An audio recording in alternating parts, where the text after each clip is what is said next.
Ngayong buwan ng Pebrero, minabuti natin ang maging tema ng ating pagninilay para sa ating banal na oras sa unang Biyernes ng buwan ay patungkol sa paanyaya ng pag-ibig.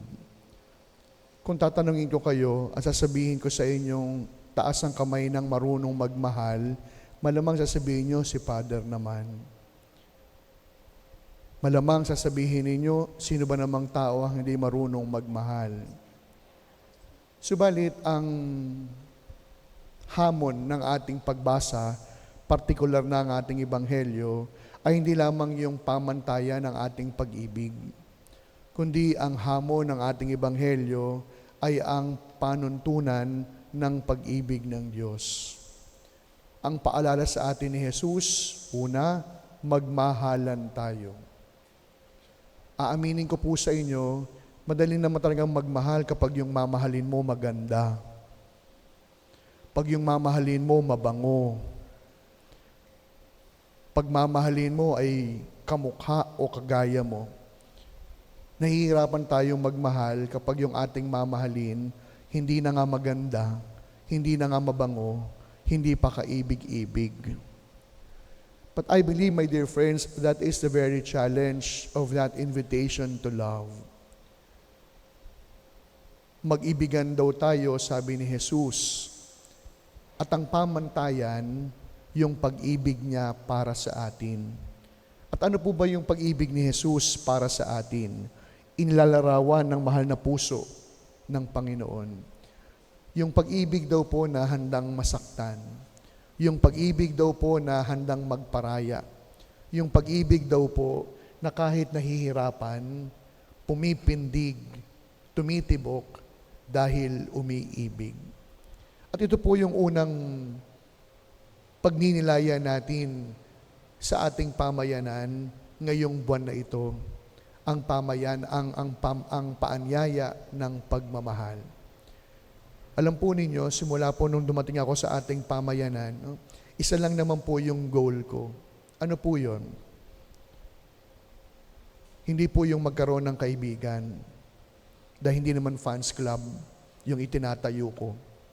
Ang aking unang pamantayan, ipakilala ang debosyon sa mahal na Birhen.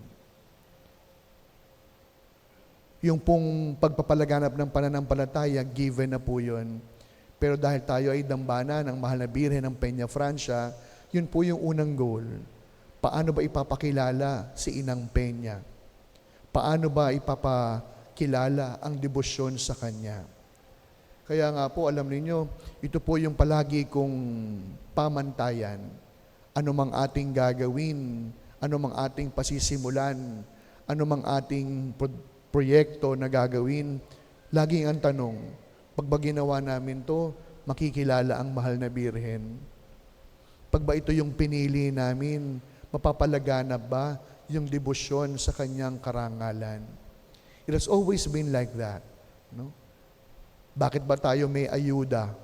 Hindi naman tayo DSWD. Meron tayong ayuda sapagkat bilang ina, hindi ba't ito po yung unang ginagawa ng mga nanay, ang maghanda ng makakain? Bakit po ba tayo maraming mga pantulong? Hindi ba't ang nanay ang siyang unang nilalapitan kapag tayo ay nangangailangan? Kung tutuusin, bilang mga bata, ang unang mga salita na ating nasambit, Mama, inay ko po. At ang nanay ang siyang unang nilalapitan pag meron tayong pangangailangan. Bakit po ba tayo nagkakaroon ng mga gawain na sama-sama? Sapagkat ang nanay ang siyang tagapagbuklod. Ang nanay ang siyang laging nagsasama-sama sa kanyang mga anak. Kaya nga po sa mga ganitong pamamaraan, ito po yung isang halimbawa ng pagpapatibay, hindi lamang ng ating samahan, kundi yung pagpapalawak ng ating ugnayan bilang magkakapatid. Alam nyo, it is easier said than done. Kahit po ako, aaminin ko sa inyo, it's always been a challenge. Madali kasing sabihin Madali naman talagang ipahayag, pero mas mahirap gawin. Paano mo mamahalin yung taong naninira sa'yo? Sige. Paano mo mamahalin yung taong wala ka namang ginagawang masama, pero gagawin ka ng kwento? Sige. Pero yung pong paanyaya ni Jesus ngayong gabi, hindi lang po nagtapos dun sa magmahalan tayo. Meron pong karugtong. Ano po yun? Magmahalan kayo gaya ng pag-ibig ko sa inyo.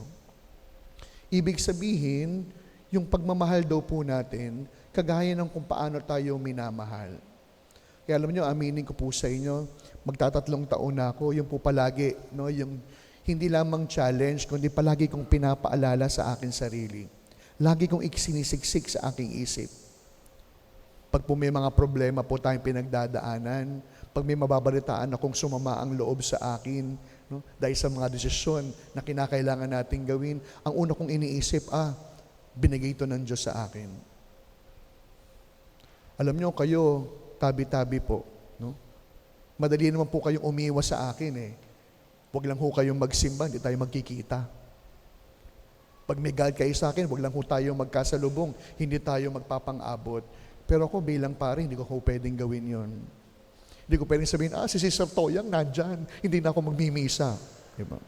O doon magkabati kami ng Nanay Toyang. No? Example lang yon. Lagi siya may pagkain sa amin pag Lunes. Pero ano pong ibig ko pong sabihin? No? Bilang pari, no? Alam nyo, yung po palagi po yung lagi kong pinapaalala. Hindi lang sa aking sarili, kundi sa ating bawat isa. Hindi man tayo magkaunawaan, hindi man tayo magkasundo, magalit man kayo sa akin, magalit man ako sa inyo, at the end of the day, magkakapatid po tayo. And that could never change the fact that we are all brothers and sisters in the Lord. At dahil isa ay kapatid, nandun palagi yung paalala, kapatid mo yan, uunawain, mamahalin, tatanggapin pa rin, yayakapin ng mahigpit hanggang hindi makahinga. De, joke lang. Pero I think that has always been the challenge. Kaya nga po yung buhay ay may kasabihan, hanggat may buhay, may pag-asa. At hanggat may pag-asa, may buhay. At ito po yung binibigay sa ating daang tatahakin. Kung ibig natin patuloy na magkaroon ng pag-asa, huwag sumuko sa pag-ibig. Kung ibig po natin patuloy na mabuhay, huwag pong sukuan yung pamantayan at paanyaya ng pagmamahal.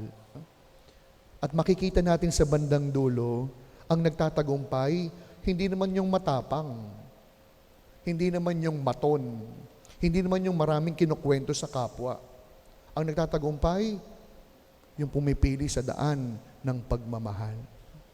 Kaya sa pagpapatuloy po ng ating pagdiriwang ngayong buwan ng Pebrero, hingin po natin sa mahal na puso ni Jesus, hindi lamang yung nakakakilig na pag-ibig, kundi hingin po natin ang biyaya sa mahal na puso ni Jesus na makaitulad yung ating pagmamahal sa pamantayan ng kanyang pagmamahal.